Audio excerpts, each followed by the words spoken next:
बिस्मिल्लाहिर्रहमानिर्रहीम। अस्सलाम वालेकुम। आप उसामा गाजी यूट्यूब चैनल देख रहे हैं। तुर्की पाकिस्तान का बेहतरीन इस्लामी बरादर मुल्क है, इसमें कोई शक ही नहीं है। और इसमें एक और कदम आगे बढ़ा है तुर्की, और ताउन का एक बाब और शुरू हो गया है, और कराची में मेडिकल फैसिलिटी का इफ्तिताह कर दिया है। और इसमें गवर्नर इमरान इस्माइल भी थे, गवर्नर सिंध, और इनके साथ साथ दीगर लोग भी थे, आम शख्सियात भी थी। और तुर्की की तरफ से ये मेडिकल फैसिलिटी है जहां पर सालाना 1000 बच्चों का ऑपरेशन किया जाएगा। जो तालू कटे बच्चे होते हैं या हलक जिनका नहीं का मसला होता है, और होंठ भी कटे होते हैं, क्लेफ्ट जिस मसले को कहते हैं, और उनके यहाँ पर ऑपरेशन होंगे। और क्लेफ्ट लिप और पैलेट का जिनका मसला होगा, और ये सर्जरीज होंगी। और ये अल मुस्तफ़ा मेडिकल सेंटर है, एक चैरिटी हॉस्पिटल है जो कि एक एनजीओ रन करती है। और इसमें टर्किश कोऑपरेशन कोऑर्डिनेशन एजेंसी यानी TIKA, इनके कोऑर्डिनेटर इब्राहिम मौजूद थे, और साथ हाजी मोहम्मद हनीफ तैयब साहब थे जो चैरिटी ऑर्गेनाइजेशन के फाउंडर हैं। और फिर प्रोविंशियल गवर्नर सिंध इमरान इस्माइल भी यहाँ पर थे, जिन्होंने ये इफ्तिताह किया हाल ही में। 1000 सर्जरीज सालाना यहाँ पर कम से कम होंगी, और ये एक और कदम है तुर्की हुकूमत की तरफ से। अब ये टर्किश गवर्नमेंट ने स्टेट ऑफ द आर्ट ये फैसिलिटी है जिसका आगाज़ कर दिया है। और इसके साथ साथ मैं आपको बताऊं कि ये तो एक कदम है। एक बहुत बड़ा काम जो हुआ है, मिलजम जो एक सीरीज़ है जंगी बहरी जहाज़ों की, उसके तीसरे जहाज़ की कंस्ट्रक्शन का और इफ्तिताह कर दिया है तैयब उर्दवान ने, तुर्की के सदर ने। और ये एक बहुत बड़ा कदम है। अब इससे पहले भी आप देखिए कि इन जंगी जहाज़ों के हवाले से बहुत ज़्यादा बात हुई है। ये जो बहरी जहाज़ हैं, लेटेस्ट टेक्नोलॉजी है, और इसमें कहा जाता है कि ये सबमरीन डिस्ट्रॉयर हैं, आप दोस्त को तबाह करने की सलाहियत रखते हैं। स्टेल्थ टेक्नोलॉजी इनके पास है, और ये स्टेट ऑफ द आर्ट हैं, बहुत ही जदीद हैं। और ऐसे 3 पाकिस्तान ने हासिल करने हैं, और ये तीसरा है जिसकी कंस्ट्रक्शन का, तामीर का आगाज़ हो गया है, और इसको बनाया जा रहा है। अब ये जो शिप है तीसरी, ये इसलिए बहुत अहम है कि यहाँ पर तैयब उर्दवान ने जो ऐलान किया है इस तकरीब में, पाकिस्तान के सफ़ीर भी मौजूद थे, और ये तुर्की में तीसरा जहाज़ बनाया जा रहा है। और इसके साथ साथ मैं आपसे अर्ज़ करूँ कि एक कराची में जहाज़ जो है वो तकमील के मराहिल में है इससे पहले, और एक इससे पहले तुर्की में भी पहले आगाज़ हो चुका है उस जहाज़ को बनाने का। अब ये जो बहरी जहाज़ हैं, ये पाकिस्तान और तुर्की के दरमियान ताउन का, ख़ासतौर पर दिफाई ताउन का एक नया बाब रोशन कर रहे हैं। वो इस तरह से कि इसी तकरीब में तैयब उर्दवान ने यह ऐलान किया कि पाकिस्तान की जितनी भी दिफाई ज़रूरियात होंगी, तुर्की उनको पूरा करने की भरपूर कोशिश करेगा, और इसमें बढ़ चढ़कर साथ देगा पाकिस्तान का। ये एक बहुत बड़ा ऐलान है। एक तो मैंने जिस तरह आपसे अर्ज़ किया, ये बहरी जहाज़ state of the art latest हैं, वो पाकिस्तान को मिलना, फिर वो टेक्नोलॉजी पाकिस्तान को ट्रांसफ़र होना। ये नहीं कि सिर्फ पाकिस्तान को बेचे जा रहे हैं, वो टेक्नोलॉजी पाकिस्तान को ट्रांसफ़र की जा रही है। तुर्की और पाकिस्तान मिलकर इन जहाज़ों को बना रहे हैं, ये बहरी जहाज़। और फिर मैंने आपसे अर्ज़ किया कि कराची में भी एक की तामीर इसीलिए की जा रही है ताकि टेक्नोलॉजी की ट्रांसफ़र हो, पाकिस्तान के पास ये एक्सपर्टीज़ आए इन बहरी जहाज़ों को, जंगी बहरी जहाज़ों को बनाने की। तो ये एक बहुत बड़ी बात है।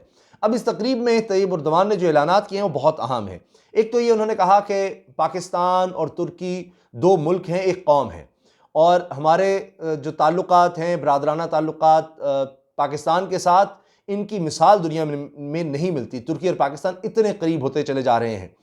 साथ ही साथ उन्होंने ये भी कहा कि दोनों का जोग्राफिया एक जैसा है, और दोनों को एक जैसे चैलेंज का सामना है। अब जोग्राफी की बात करें, जोग्राफी के चैलेंजेस की बात करें, तो उसमें देखिए तुर्की के साथ जिस तरह सीरिया है, शाम है, वहाँ पर जंग है, और उसकी वजह से महाजरीन का मसला तुर्की को दरपेश है, वहाँ पर भी दहशतगर्दी है। और अगरचे पाकिस्तान में तो उससे कहीं ज़्यादा, कई गुना ज़्यादा दहशतगर्दी हुई। तो बहरहाल दोनों को इस लिहाज से ये चैलेंज का सामना था, महाजरीन का भी और दहशतगर्दी का भी, और फिर हमसाया मुल्क में जंग का। अफगानिस्तान का अगर देखें तो पाकिस्तान का वही मामला नज़र आता है। पाकिस्तान ने दुनिया की तारीख में सबसे ज़्यादा तादाद में महाजरीन यहाँ पर आए। जब अफगान जंग हुई, 40 लाख के लगभग, और आज भी कहा जाता है 20 से 25 लाख पाकिस्तान में मौजूद हैं। इसी तरह से अफगानिस्तान में अमन लाने की पाकिस्तान कोशिश कर रहा है, तुर्की भी कोशिश कर रहा है, और उसके असरात देखिए उस जंग के पाकिस्तान में आए। तो लिहाजा ये तो चीज़ जोग्राफी का देखें। फिर इस तरह मकबूजा कश्मीर का मसला है, अगरचे वो आलम इस्लाम का जो दो बड़े मसाइल इस तरह के हैं, फ़लस्तीन का और मकबूजा कश्मीर का, उनमें से एक है, लेकिन तुर्की को भी इसी तरह यूनान के साथ साइप्रस का मसला भी है।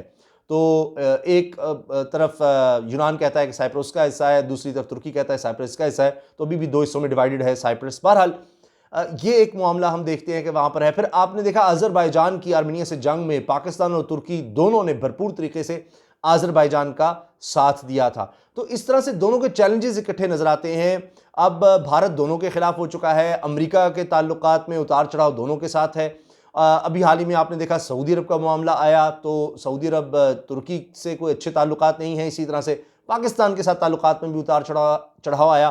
तो इस लिहाज से अगर आप देखें तो तुर्की के सदर ने जो कहा कि हमारा जोग्राफियाई जो हमारे चैलेंजेस हैं वो एक जैसे हैं, दोनों को दिफाई मामलात में एक जैसे चैलेंजेस का सामना है।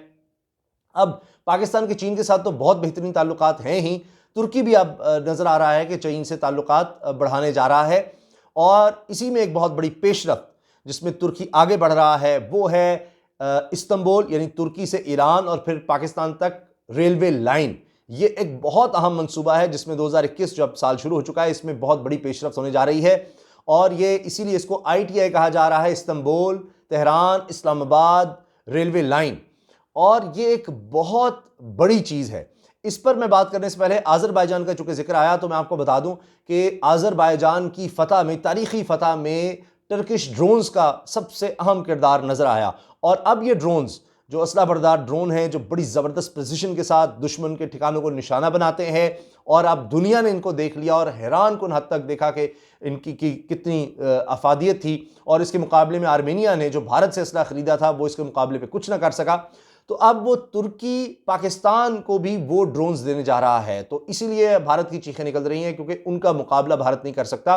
तो ये एक बहुत अहम पेशरफ्त है दिफाई ताल्लुकात में। इसीलिए तुर्की के सदर ने कहा, इसी जो बहरी जहाज़ की तामीर के आगाज़ के हवाले से जो तकरीब हुई उसमें तुर्की के सदर तैयब एर्दोगान ने कहा कि हम दिफाई तौर पर पाकिस्तान का भरपूर साथ देंगे, जहाँ तक हो सकेगा पाकिस्तान की मदद करेंगे, और तमाम ज़रूरियात पाकिस्तान की पूरी कोशिश करेंगे कि पूरी की जाएँ, जहाँ तक तुर्की के पास जो लेटेस्ट टेक्नोलॉजी है उसमें। तो लिहाजा ये मुल्कों के दरमियान बहुत कम होता है, बहुत कम मालिक ऐसे होते हैं जो लेटेस्ट टेक्नोलॉजी अपनी हो वो आगे ट्रांसफ़र कर सकें। ऐसा नहीं होता, कोई भी मुल्क दूसरे मुल्क को जो उसके पास लेटेस्ट टेक्नोलॉजी होती है वो नहीं ट्रांसफ़र करता, कुछ ना कुछ वो ऐसी टेक्नोलॉजी जो लेटेस्ट हो उससे एक ग्रेड पीछे ज़रूर रखता है, तो ताकि उसको एक एज रहे। लेकिन तुर्की लेटेस्ट टेक्नोलॉजी पाकिस्तान को देने पर तैयार है। और अब मैं आखिर में जिक्र कर देता हूं, ये जो एक बहुत बड़ा स्ट्रेटेजिक जो प्लान नज़र आ रहा है, चीन तक ये रेलवे लाइन जाएगी, तुर्की से ईरान, ईरान से पाकिस्तान और फिर आगे चीन तक रेलवे लाइन, और इससे तिजारत इतनी ज़्यादा बढ़ जाएगी, पाकिस्तान को इससे बहुत ज़्यादा फ़ायदा होगा, इससे तुर्की को, ईरान को, पाकिस्तान को फ़ायदा होगा, फिर चीन को बहुत ज़्यादा फ़ायदा होगा। और ये तकरीबन 6540 किलोमीटर तवील रेलवे लाइन है, और इसके 3 मेन हिस्से हैं। एक तो तुर्की में तकरीबन 1900 किलोमीटर का, फिर 2600 किलोमीटर का ईरान में, और फिर आगे 1900 किलोमीटर का तकरीबन इसके लगभग पाकिस्तान में। तो इससे आप देखिए, सिर्फ अगर मैं तुर्की और पाकिस्तान की बात करूं तो तुर्की से पाकिस्तान का जो फासला है समुद्री वो 21 दिन का है।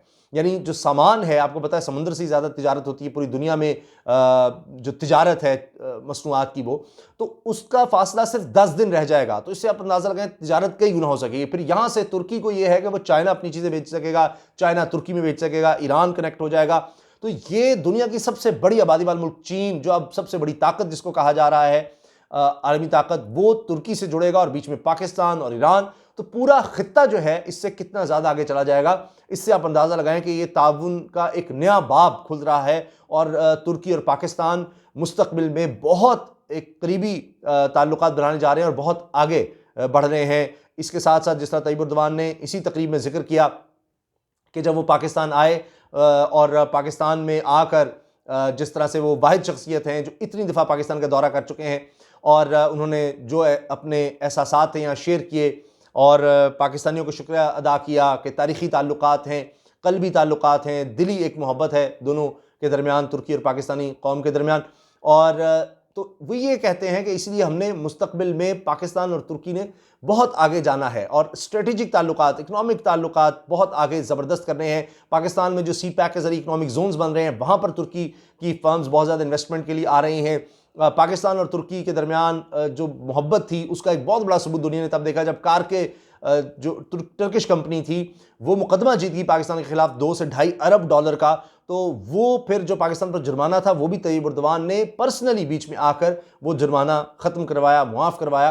तो ऐसा नहीं होता, कोई मुल्क दूसरे मुल्क के लिए ऐसा नहीं करना कि एक उनकी कंपनी जिसको 2 अरब डॉलर पाकिस्तान से मिलने थे वो तैयब उर्दवान ने खुद बीच में आकर मुआफ़ करवाए हों। तो लिहाजा मुस्तकबिल में तुर्की और पाकिस्तान एक मिसाली बरादराना ताल्लुकात बनाते नज़र आ रहे हैं कि जिसकी शायद दुनिया में और कोई मिसाल नहीं मिलेगी। इजाज़त दीजिए, अल्लाह हाफ़िज़। पाकिस्तान जिंदाबाद।